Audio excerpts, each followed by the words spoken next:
Hello, everyone, and welcome to Heart and Hand Rangers podcast. This is your extra show for the week. My name is Cammy Bell. I am your host as always. And I'd like to thank you if you've made the decision to listen to this pod, because my word, Rangers are not giving us much emphasis to be able to talk about them at the moment. But you are here, and it gives me the greatest of pleasures to bring along a man who I know, through his upbeat tone and brimming enthusiasm, will get you through the next 40 to 45 minutes, and that's Andy McGowan. Andy, thank you so much for agreeing to come on. I was almost going to say volunteering, but you agreed to come on after I had to send you 25 quid. Hello, everybody. I'm not putting that on, by the way.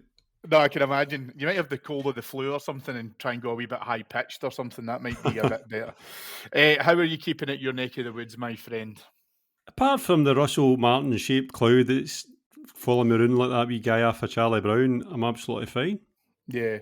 If you don't mind me asking you a little bit of a kind of personal question, Andy, are you performing at work at the moment? Because I know a surefire way to try and motivate you into upping your standards at work, and that's to take a quick skinny dip in Loch Lomond. So if you feel that that's something that you could benefit from, just give me a shout and I'll arrange it. Yeah, I mean, who needs that cryo chamber that costs a small fortune and Jermaine Defoe swore by? Let's just nick out to Loch Lomond and go for a paddle. I mean, there might be something in it. My old father, obviously we're Saltcoats, and he used to swear by going for a paddle, which, let me tell you, I didn't agree with. But if he hurt himself or if he had a sore ankle or a wee knock, he used to go for a paddle, and I used to be like, Dad, what are you doing? You know, he's wee Johnny floating past him amongst other things. You know, his Saltcoats sure isn't the cleanest. So I'd have brought them in Saltcoats, and that would have been a punishment.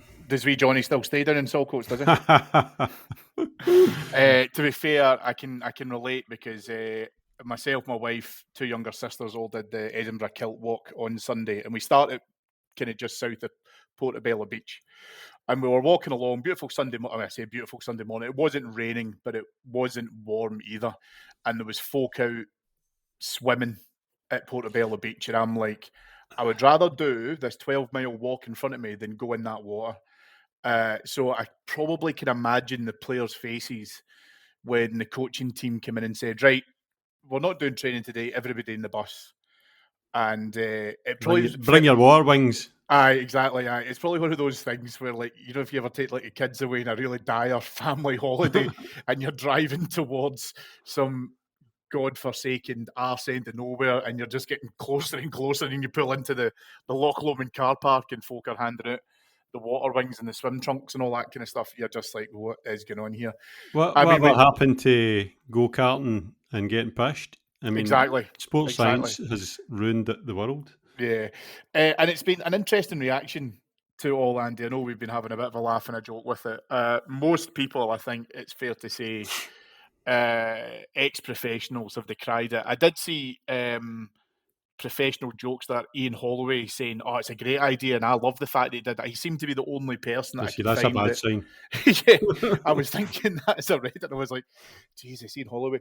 But almost everyone else thought, Jesus, what is happening here? And it's one of these bizarre things that seems to be happening at Rangers where nothing seems to surprise you now. And after having a dip in Loch Lomond, the boys went hill walking, and you're just like, these players can't control the ball, and they can't pass a ball, and they're afraid of passing the ball forward. So I suppose, in true Mike Bassett style, just take the ball away from the players and everything's solved. Listen, if they win on Saturday, then I couldn't give a toss what they've done. It's the context, and he's probably trying to do something to invigorate and take them at the moment, and there's probably something in it. We'll see. It's like everything else. The results dictate whether it's a good idea or a bad idea, or if it's ridiculed or not. I don't care. Just go and win. But problem is, Cammy, that's what I said last week, because I thought last week was going to be the acid test for if they can't get up for this must-win game against Hearts, then they'll never get up for it, and look where we got. So I'll begin doing to Loch Lomond if we don't win on Saturday, except I'll be going with a big ton weight or a fucking concrete block or something. Yeah, I mean, listen, you're right. I mean, I'm not going to be able. I can't draw a line that if we manage to get our first domestic win of the season in the at Ibrox, that it's all of a sudden because we decide to go paddling on Loch Lomond. Fundamentally, and we do need to kind of get a bit serious now about this. The performance against Hearts last Saturday was absolutely abysmal. Stevie of Four Lads and our very own David Edgar made national press coverage following our direct questions to the manager about the overall state of the performance, whether or not the manager would resign. He has, at the moment, been given the backing of the Rangers board, where they kind of came out in response to some of that and said, we are not making changes. A story broke in the Daily Record on Tuesday that apparently there are conversations happening about a potential plan B if we are putting out feelers for potential replacements. I'm unsure if that has been a direct result of what happened on Saturday. I think it's also aligned into an incredibly poor uptake for the League Cup game at Ibrox on Saturday afternoon, and also European ticket sales as well. Rangers fans historically, Andy, when we're not happy, we will vote with our feet in our wallets. The attendance on Saturday is going to be incredibly poor. I think we will be lucky if we push 20 to 25,000. I have got free tickets for this game. I cannot give them away for love nor money at the moment. And yeah, before we touch on statements and protests and everything else as well, the board have to be aware of this. They have to be aware of the financial impact, the way how this team is set up to play, the performances, and the lack of any kind of real energy from the head coach. It's all now starting to cause an impact in the bottom line. There's I think I've got a body of evidence through my time in Heart and Hand where I've been, even you get back to Kashinya when we first started Heart and Hand or the Patreon Heart and Hand, we gave him time. We understood that there was turnarounds required and patience was something that we were quite liberal with because there was context. There was a context of where we'd been since 2012 when they come back and the fact that Celtic were light years ahead of us and all this kind of stuff. The problem with this is that I think the fans are quite right. So if you'd landed from Mars and you looked at Rangers or the Scottish football landscape and you hadn't seen a game or seen any play, and you say there's a new manager and after 12 domestic games, some of which saw us get into Europa League, probably against the odds, right? And they want to get rid of him, like unanimously want to get rid of him. I think I know one person that doesn't. I think you know him, Cammy, but you would say that's a bit bonkers, but it is entirely justified. There is no defence. It didn't need to be like this, which is the big tragedy. It did not need to be like this. And it's all in a manager because even before the window closed, we had a squad, we had the personnel capable of winning, maybe bar the Bruges away game, capable of winning every game we'd played in. And it was just so far for that the board must know. And I say the board, I'm talking about Patrick Stewart there. Well, Kavanagh, I think, is a different kettle of fish. I think actually it's a good thing that he's one removed. He's across the pond. He doesn't arrive where he's arrived in his professional life without having a certain steel, a certain coolness. It just doesn't happen, right? And a rationality. So we don't know him yet. We've not got to know him. We only know him from the initial days of the takeover. But I think what he's done there has probably been the steering hand to say, wait. Now, he should have been going after Saturday, right? But if you take off your supporter hat and you put on your cold, hard football owner hat, would it have achieved anything? Would we have been better prepared from Monday to Friday for this game? Maybe, maybe no. I don't know. Who would have taken it? David McCallum? I don't know, right? I think it would have probably caused a lot of rupture in the club, and probably is there an argument to give him one last throw of the dice? No, for me, but the club might think that. And if he loses on Saturday, sorry, I think that is absolutely it. There'll be nothing left, right? If he does win, does it start a kickstart effect? Who knows, right? It could. I do think he's needed a bit of luck, right? With a bit of bad luck against Celtic, a bit of bad luck on Saturday against Hearts, as bad as we were.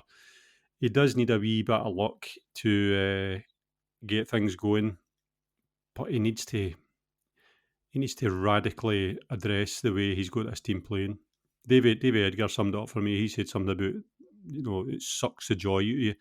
I've never ever been so despondent about a Rangers team, and I include Laguen, I include Kashinya, I include doing the leagues. Sounds mental, but this is the one because it's worse now because we've got the players to do it. That this shouldn't be happening, right? When you look back, Cammy, you think about the bad times we had, you can kind of rationalise it and say, well, the squad's shit. Look at this, we've got Senderos at centre half, blah, blah, blah. See, with this, I don't think there's any excuse for it. And that's the worst part. And to have surrendered the league, effectively surrender the league after 5 league matches, it's soul destroying because we've now got another year where, by the way, they look as if they're intending self-sabotage, and we'll be nowhere near capable of touching it.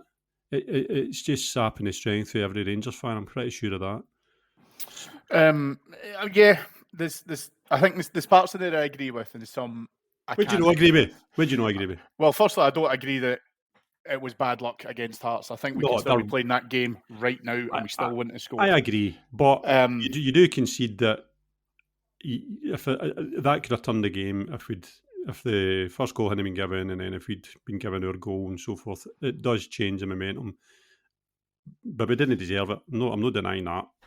Yeah, that's fair, but we didn't lose on Saturday because of refereeing decisions. I think that we've been in positions where we can openly say that decision changed the course of the game, and I can't put Saturday into that category.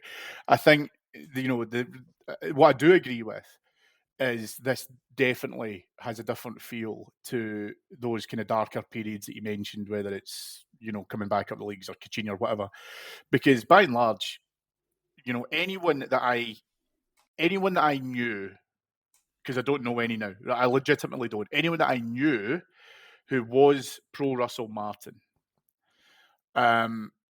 said he needs investment, he needs to be able to make changes. We didn't really know pretty much until the beginning of the season when he openly came out and said that there might have been some ego issues within the squad and some application issues with certain individuals. I'm happy to say that, towards the tail end of last season, the players collectively let us down. But he had started more or less pointing the finger at specific people. But the reason as to why it feels different is he's had that investment. He's had what I'm led to believe were his primary targets and his preferred options have all been granted. I don't blame Russell Martin for the fact that he probably looked at Joe Rothwell and thought, that's the kind of guy I need to be able to come in and to be able to do it. And he hasn't performed well enough to be able to justify that. But that is in the same breath where I would turn around and say, I don't really care about Chermiti's value because he didn't set that. I mentioned that in last week's extra, was that he is not responsible for how much he has cost in transfer fees. But the one thing that Russell Martin cannot say now is that he wasn't backed. And I think that for us as fans, that's where it feels and tastes differently, because we knew the limitations of some of the squads that you mentioned. We turned around and went, well, how much really do you expect to get for him? Where you knew that there was always going to be a limit. Where I think it's interesting to where we are now to where we were at the beginning, because you and I were stood next to each other at Fir Park and we could see where there was gaps, but we both, I think, agreed, right, opening game in the season hasn't went well. There's definite work to do. Transfer window hasn't closed. There's going to be changes. Players are going to leave. This is by no means a finished article. Well, it is the finished article now. And it is what he is going to have to work with, Saturday, whatever the squad is going to look like now until the January window. And so it starts to come back to him now. And there are like I say, there's no one that I knew was pro Russell Martin is still in that camp. I can't find a single person now who can make an argument to say, well, the various different factors have gone wrong for him. I know that we mentioned there about his attitude and his approach to it. That is probably what worries me most, is I think he's too attached to some of his own ideals and he's been unwilling to change, aside from the Celtic game where it looked like he did change. And I know that's totally rankled, one of our podders, Adam, because he's saying, well, I could almost respect him if he wanted to stay true to his plan and not change it, but he changed it, then he's then flipped it back again. And that's where we are just now. The thing that I think is really interesting about one of the first things he said there as well, Andy, is that, so for me, I don't necessarily think that the league is gone, because you're right, Celtic are not a great team. They did not play well against Kilmarnock and they got out of jail with another refereeing decision. That is going to happen because I think we can tell as to how rigged the table is for Celtic against Rangers when it comes to officiating decisions. But they're not blowing teams out of the water. So if you can then add on that pressure, as you say, then I think it starts to mount up and maybe they don't get a last minute winner. Then that turns 3 points into one, and all of a sudden a title race starts to come back on. We'll obviously talk about the Hibs game in a little bit more detail in a minute, but I think what we need to try and understand is I can't see how even a very convincing win against Hibs changes anything, because we're now back in this position, as we have been with some of our more recent managers, where it's a question of when and not if. I don't think if we beat Hibs 5-0 on Saturday, you then get a lot of people coming back out to defend Russell Martin. I think it's going to get to a stage of how much damage will be done, because he is, for me at least, and a lot of people I've spoken to, one defeat away from a sack, from the sack, whether that's a game against Hibs, Europe, again, domestically, Livy, wherever you want to be. We're just kicking the can down the road now. I'm trying to think how I can frame this. See, normally, 100%, if he wins on Saturday, he'll get breathing space. And if we start to see things get better, then he'll get more breathing space. And I think that his remit now is to leave the place better than when he left it. No matter how long he stays for, whether it's next week or Christmas or the end of the season, his remit is to make us better, leave us better than what he found us, right?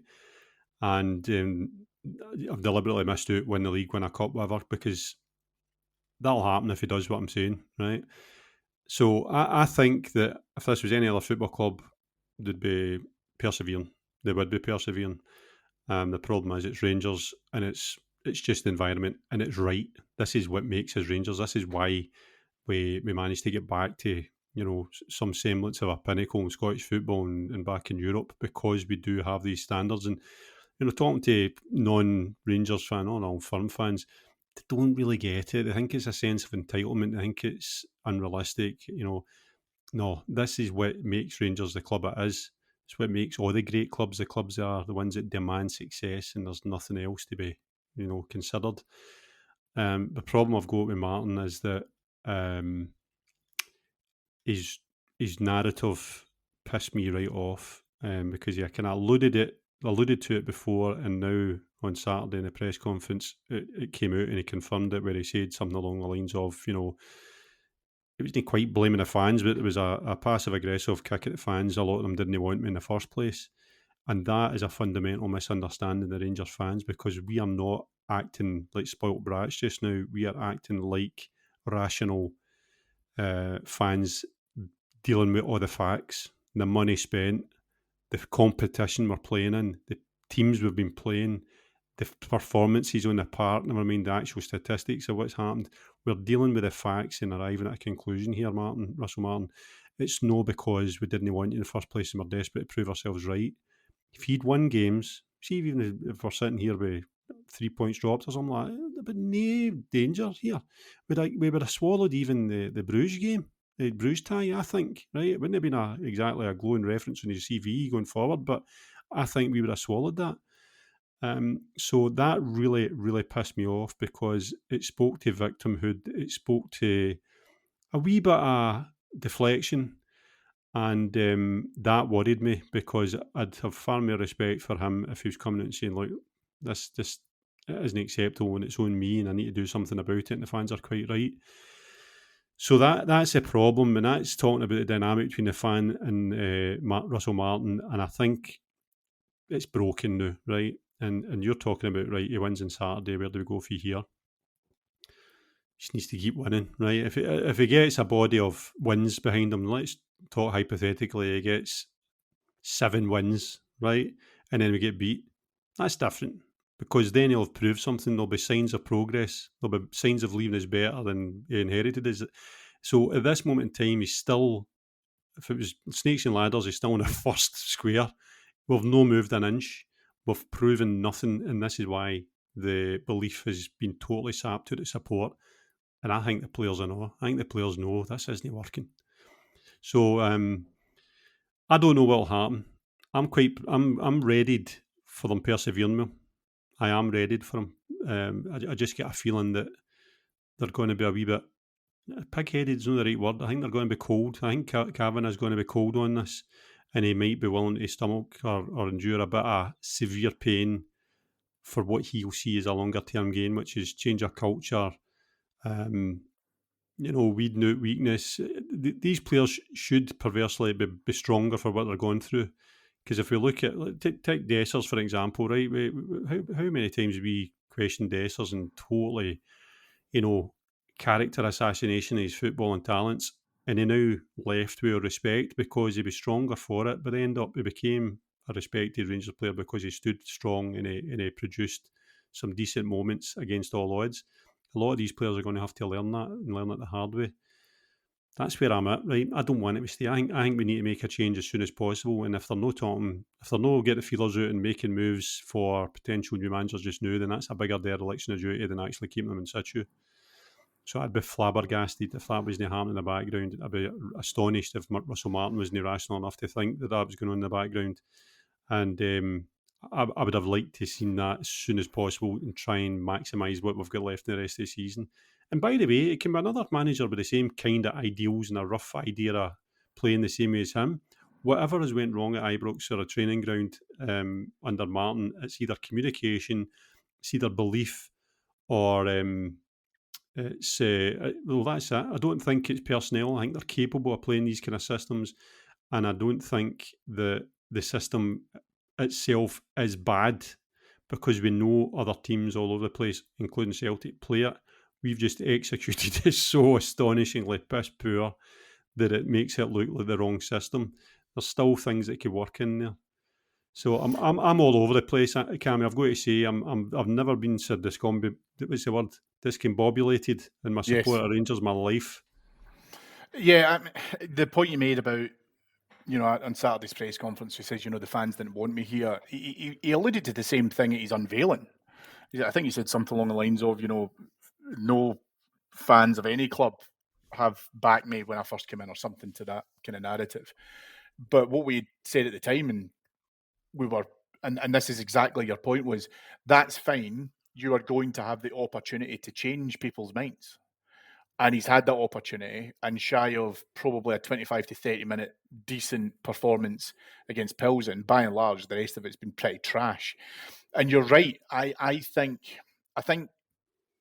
another manager gets a better tune out of these players. I'm not suggesting, and I really mean this, by the way, I know you're saying that the players are probably scunnered with it, and I think they are as well, but I don't feel that from the way that they're performing in terms of the energy levels. We've seen that before, Andy, right? And you know what I mean, and this isn't just a Rangers problem, but when the group then decides, right, I'm not making that extra 5-yard run, I'm not busting my arse here because this is only going one way. I don't really get that sense for this Rangers squad. What I think that they're doing is they're playing in a system that's almost like a chokehold, and there is a real lack of risk taking. But I don't see really a lack of energy. If No, I anything, agree with that. I see a lot of huff and puff with no real discernible outcome. I agree with that. And he mentioned again Saturday the psychology, and he talked about anxiety and all this kind of stuff. And I'm not a professional football player, never have been. But the first thing you need before ability or anything else is desire. You need to have the desire, because if you've not got that, you've got nothing. And as a team, as a squad, collectively, you need it as well. And what my fear is that the desire just dissipates because you're getting hung out to dry. You're a player, you're going out and playing that system, you're getting made to look like a diddy, and therefore you start withdrawing. John Suter, for example, John Suter's not a bad player. He's not the answer, but he's not a bad player, and he's a certain type of player, and he's been asked to play a high line. And how many times this season have we seen him heading back, chasing somebody because a ball over the top's put him in trouble and he's had to recover? Happens all the time, happens every game. And stuff like that. If I was, and then also the thing that he's the man that has to put his foot in the ball and look for a pass, and he becomes the focal point of this hatred of the system where we're passing it about centre half. If I was him, I'd be like, I'm really getting shown up here as to be something I'm not getting played to my strengths and so on. That's where you get players starting to lose belief and look around them and see if there's anybody else giving them the same wee nod to say, I'm the same as you. Big problem for that Hams. And I agree with you, Cammy. I don't think we're quite there yet. So that's a good sign. But nothing's changing. Yeah. And the last thing I was going to say there is you've got wee Razor Light, you've got Sam, and you've got Asgard. They're two good players. If Asgard doesn't make it at Rangers, it'll not be his fault. It'll be the fault of the environment, because he's a good player. He's strong, he's capable, he can shoot, he looks forward, he's trying his damnedest, to make things happen, and he will get better. We need more players to do what he's doing, which is to stand up and be counted and make a mockery of this kind of arm round the shoulder, or we're all anxious bullshit. They need to stand up and be counted. I know they're young, they need to be men, they need to be Rangers players, and they need to do it as soon as possible. Doesn't just happen because you say it to them. Doesn't happen because your manager just tells you be this. But they've got to dig deep, and they've got to understand that all the glories of football a line away for them if they can do this. We've seen it before individually. Hate like Gorham, you can rhyme off 100 players that have came to Rangers and set the heather light and been kind of disregarded by the fans and became legendary. So that's what the players need to look to. You mentioned Andrew Kavanagh there. He will be in attendance on Saturday. And if he decides to look out the Blue Room window on Temeston Drive at 4:30, he is going to see a fans protest which has been organised by the Union Bears and some of the fans groups. They are letting their feelings known. There has been other statements released by the Rangers Supporters Association, by the fans board, and they are all singing the same tune.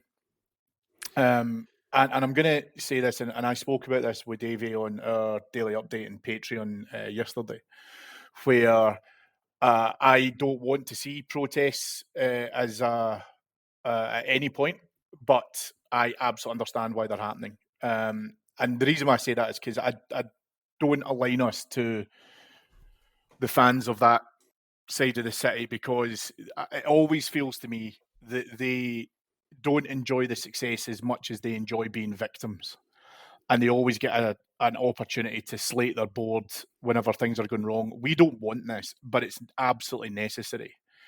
You and I will be along at Ibrox on Saturday. I completely agree with anyone in terms of any shape of protest they want to take, whether or not that's going along to the front door at 4:30, or whether or not that's just simply not investing any more money into the club at the moment. We understand these things, and I fundamentally, no one wants to be in this position, but the lack of activity from Rangers. And I think it's interesting because David mentioned something as we were having that conversation around, the board are aware of it. Well, you can be aware of it and you can make your decision next on what you feel is, for the best set of circumstances for the future. I I'm probably a proponent of this idea that we don't have emotionally invested guys at the helm. I enjoy the fact that we should be ran like a business, so you shouldn't make decisions and jump the minute that you read something nasty about you or you hear some dissent coming back. There was obviously a blueprint that was set in play for the beginning of this season and for longer term. That blueprint is now in the bin, and it's going to have to cause the board to be able to try and react to it accordingly. But they will see and hear it on Saturday. If for whatever reason they had chosen to ignore it before, it will be very much in their faces on Saturday afternoon. Football's an emotional business, but business isn't it? And you've got to have that kind of balance when you're running a football club. Said already about Calvin, I think he'll be a critical thinker. I think he'll look at it and weigh everything up, but there will be a tipping point. And I know I'm not a protester. I'm not one of these guys that naturally veers towards that kind of thing. But I have zero issue with anybody that wants to do anything they want with this, because you've seen the nick of me in some, you know. I walked to my first game when I went over to Bruges. I was so disgusted by what I was watching that I was like, I cannot stand here anymore. I feel like a mug having travelled over there and stood in that stadium and all the rest of it. I says, I cannot watch this. And if you'd say to me at that moment, Andy, you want to go and protest outside the main stand on Saturday, I said, absolutely right. My only issue, and this is a small issue, and it's mere probably personal preference, is 4:30, Medicine Drive. The team will be in the dressing room and the windows will be open and they'll hear it. And call me old-fashioned, but come game day or come the game, I think we should be doing everything we can to win the game and get the team on the park readied and beat them, because I do not want to get beat off Hibs and I don't want to see them celebrating in Ibrox after the game and stuff like that. So I would have probably tweaked that, but that's a minor quibble. I really can't criticise anybody. No, nor can I. And as I say, the gate will be low enough that even if you decide not to look outside the stadium, when you look inside it, you will see plenty of empty seats. And it does bring us on to that point, and we need to talk about it, Andy, in terms of how important the League Cup is for us at the moment. You mentioned before whether or not we can get a catalyst, something to be able to try and kick us off and get us going and see if we can get the train back on the tracks. We simply cannot ignore how important the League Cup is, because we have not had so many trophies that we can just decide to turn our nose up at the chance of being able to win one. I very much hope this is proven correct, but I don't know how much confidence Celtic fans would have in their team being able to navigate all of the rounds, with aplomb. So Rangers at this stage need to be able to progress.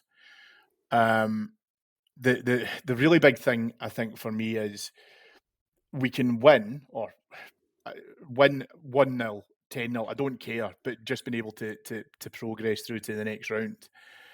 But I think everyone's got to realise at Rangers that even a win, I don't think changes this narrative, because I'm that convinced that we're so entrenched in this set of circumstances now that a Hibs win does not completely right the ship on its own. And the reason as to why I want what you said to happen would be fantastic. I just cannot have any faith in this head coach to be able to deliver on that, which is why. And I'm kind of looking outside of Europe at the moment, right? I'm ignoring, the Europa League about to start to kick off, but I still believe, and maybe I'm being idiotic with it, right? It's happened before once, where I think we can get a league challenge back on track. The further we go with this, where we're getting draws and dropping, 3 points and only getting one, that lead will just become further and further. And I think at this stage, the most sensible thing to do is give them the Hibs game, and then at the beginning of next week is say, look, we need to part ways. This is not going to change anything at the moment, because I don't think that there is a performance and a result that exists against Hibs that's able to turn that tide. I really genuinely don't. And I hate saying it because I know it sounds incredibly pessimistic, but it's based in fact, Cammy. It's what I'm seeing, Andy. It's exactly what I'm seeing in front of me. This isn't blind hatred or irrational perception. But we're hardly seeing opposing goalkeepers make a notable save.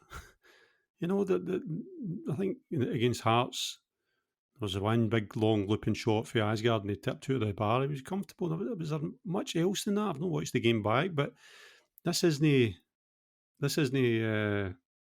fanciful. It's dire, absolutely dire, abject. And the second half performance and the entire Celtic performance, which he thinks is good, at best it's a 6 out of 10. It's garbage. It just looks better relative to what we'd watched in the first half in previous games, So It looks better because it's not a defeat. I know, but it was one of the most boring Old Firm games on record. Do you mean that's? And listen, he couldn't no get getting away away there. from But the second half performance against Hearts, was held up as some kind of, well, we did this, we did that. We did nothing. We hardly made any chances, and if they were scrappy or they were by chance rather than design. And it looks as if he's abandoned the kind of principles. I cannot see how you start the game at such a glacial pace with that passing it for the back and all the rest of it, and say the second half is the same game plan. It's total abandonment of whatever you told them to do in the first half. So the contrast between the two halves was great, but they were still very, very low in terms of quality. We're not making chances, which is the biggest concern I've got out of the lot. We've got a guy like Miovski in the team, and we can't create a single decent chance for him. I think he's a good player. Is he an improvement in Dessers? Probably marginally, right? I don't think he's that much better than Dessers was when he was at his best, but I'd rather have Miovski than Dessers. He's a good signing, and here we are, and we've signed him, and you can't create him a chance. It's criminal, and you've got wingers and you've got creative players. I just can't fathom it, and he needs to sort the Raskin thing out. He needs to, because the number 6 is obviously literally pivotal to what he wants to do, and you couldn't go out and buy a better number 6 for what he wants to do. Break up play and take the ball and try and build. That's Raskin. That's 100%. What I was about to ask you next was he needs to get him back in that team, and I don't have any doubts whatsoever in terms of what Nico Raskin can do. And there's also a big part of me that has faith in him, because I've seen this when he's got the captain's armband before, and the kind of the personal drive that I think he took towards really the kind of the last few games of last season, where he did stand up and he took responsibility, and he looked for me very much captain material. But there's another element of this as well, Andy, where this is becoming, or in fact it is, it's not becoming, it already is, a PR problem. And what I mean by that is that I've openly discussed the Raskin and Russell Martin situation before to say we don't know who the problem is here. And we need to remember that. Now, I know that Raskin did not leave Standard Liège in the best of terms when he was making his move to us. But I also think that people will look and point the finger towards Russell Martin because of the additional context with their own thoughts or feelings towards him. So if you look at it independently, you can't turn around and say, well, it's such and such fault, because you're not in grasp of the full amount of facts. You don't know what's happening in these conversations. What I do blame, or who I do blame for this scenario right now as it stands, is Kevin Thelwell, because Kevin Thelwell has to be able to resolve this situation. And if it's the case that he can't, then something needs to be said to the fans to stop this vacuum of information, to say, we've tried to resolve a situation, communications have broken down, we don't see them being resolved at any point soon, something of that nature. The ideal option, as you say, is fix it, get them back in the team, and then just see that as, right, that whole episode, that drama and that soap opera has now stopped. And what we will do, because I'm very convinced of this, is we will assess Raskin's attitude with how he plays. I'm convinced that we will do that as a fan base. And if you think that he's just phoning it in and he's just not really trying to lick, then I think you will see that. There will be clear evidence of that. I don't think that will happen. I'm not saying for a minute that's what I believe he's going to do, but I think it would be obvious if he chose that course of action. By and large, this needs resolved. It's been a complete mess, and it's went on for far too long now. Aye. I don't. So I don't. The PR aspect doesn't worry me, right? It's and I don't agree. Thelwell should come out and give us clarity, because I think that's a path you don't go down. Right? You do it for this team, this player, and then something else we don't actually know. But I just don't think that's realistic. But what I will say is that the contract situation for Raskin, see if the club were wanting to sell him through the window because of that, they were right. Right? He's at that stage where he's probably never going to be worth more. His contracts get this season and next. Therefore, this was the time to sell him. But by the same token, they've got to play with the cards they're dealt. And if the players said, I'm not actually going to move, then they'd be as well just swallowing that and saying, well, there we go. We'll just need to deal with it. Let's deal with the here and now and get the best of them on the park. But Thelwell, if he was to do that though, Andy, Thelwell's in a no-lose situation, because what he's done is he's explained the situation as things stand as much as he can, right? I do get the whole, well, we can't do that in every circumstance, but this is an exceptional circumstance because effectively he's ostracised for what's happening at the moment. And I said last week, we never should have had any conversation about that when I think it was STV News broke it on Thursday night that he wasn't going to feature. Rangers should have said he came back for Belgium with a knock. But the situation, if it can't get resolved between the two of them now, between Martin and Raskin, then it will get resolved when Martin inevitably goes and a new manager then comes in. Do you know what I mean? So that's Thelwell doesn't have an issue. So I think the actions would have in terms of PR, actions would have dealt with it, right? He should have been back in the squad for Hearts, and he should be on the bench, and that was the halfway house that signals we're talking again. He's in my thoughts. He's just not earned enough to get back into the team straight away. And I think these folk would understand that without a word being spoken. For whatever reason, he's not put in the squad at all, right?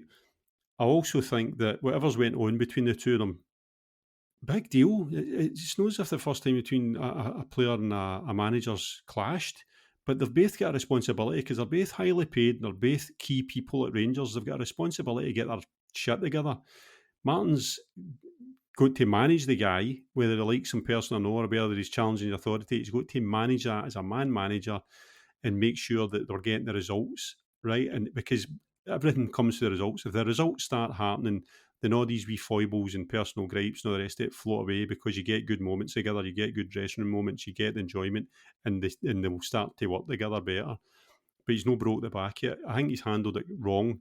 I don't know how much Raskin's to blame. His further tweeting or whatever he does doesn't help, right? And he should be stamping down on that right away.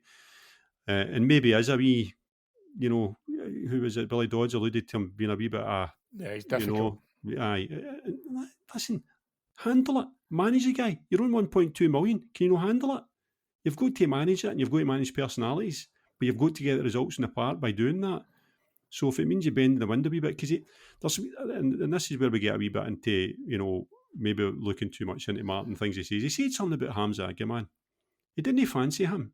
Now, Agaman, I think, is exactly the kind of player we would be needing just now when we're not creating much and you need somebody to beat a man at edge of bolts and have a shot.